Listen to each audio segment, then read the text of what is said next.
Assalamualaikum warahmatullahi wabarakatuh. Halo sahabat semua, semoga kalian selalu diberi kesehatan dan kelapangan rezeki. Terima kasih sudah meluangkan waktu untuk hadir di channel ini. Sebelum masuk ke ceritanya, jika kalian merasa kisah seperti ini perlu lebih banyak didengar, jangan lupa subscribe, like, dan bagikan video ini agar semakin banyak hati yang tergerak untuk bersyukur dan peduli. Karung di punggung, harapan di hati. Setiap pagi, saat matahari belum sepenuhnya muncul, seorang pria bernama Pak Rono sudah berjalan menyusuri gang-gang sempit kota. Di punggungnya tergantung sebuah karung besar, kusam, penuh tambalan, dan berbau sampah. Karung itu bukan sekadar alat kerja, itulah satu-satunya sumber kehidupan yang ia miliki. Pak Rono adalah seorang pemulung. Usianya sudah melewati kepala 5. Rambutnya mulai memutih, punggungnya sedikit membungkuk, tapi langkahnya dipaksa tetap kuat. Sejak istrinya meninggal beberapa tahun lalu karena sakit yang tak pernah sempat diobati, Pak Rono hidup berdua dengan anak laki-lakinya, Dimas. Mereka tinggal di sebuah gubuk kecil di pinggir rel kereta. Dindingnya dari papan bekas, atapnya sering bocor, dan lantainya tanah. Tapi di tempat itulah Pak Rono menyimpan seluruh hidup dan harapannya. Setiap hari, Pak Rono mengais sampah dari pagi hingga sore. Botol plastik, kardus, kaleng, apapun yang bisa dijual ia kumpulkan. Tangannya sering terluka oleh pecahan kaca, kakinya kerap menginjak benda tajam, namun ia jarang mengeluh. Baginya, rasa sakit itu tak seberapa dibandingkan rasa takut melihat anaknya kelaparan atau putus sekolah.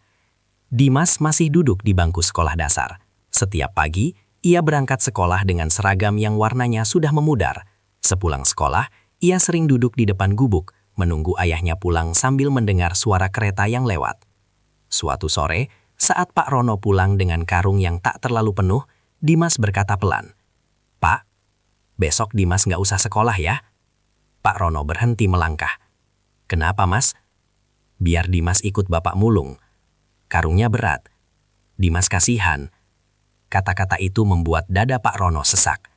Malam itu, ia menangis dalam diam, bukan karena lapar, bukan karena lelah, tapi karena merasa belum mampu memberi hidup yang layak untuk anaknya.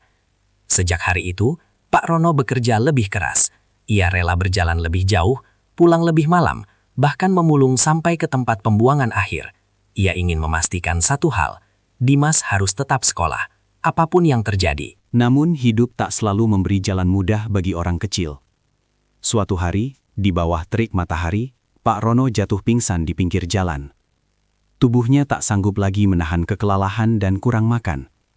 Orang-orang lewat, sebagian hanya melirik, sebagian mempercepat langkah. Hingga akhirnya seorang pedagang kaki lima menghampiri dan memanggil bantuan.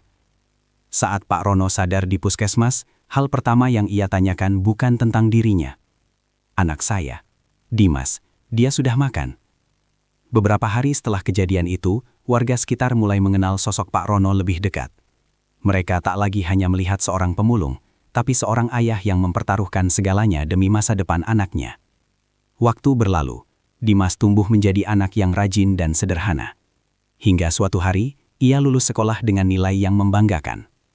Saat menerima surat kelulusan, Dimas memeluk ayahnya erat-erat. "Pak," katanya sambil menahan tangis, "karung itu memang berat. Tapi Bapak lebih kuat dari semuanya." Pak Rono tersenyum. Untuk pertama kalinya, karung di punggungnya terasa lebih ringan. Karena harapan yang selama ini ia pikul, perlahan mulai menemukan jalannya.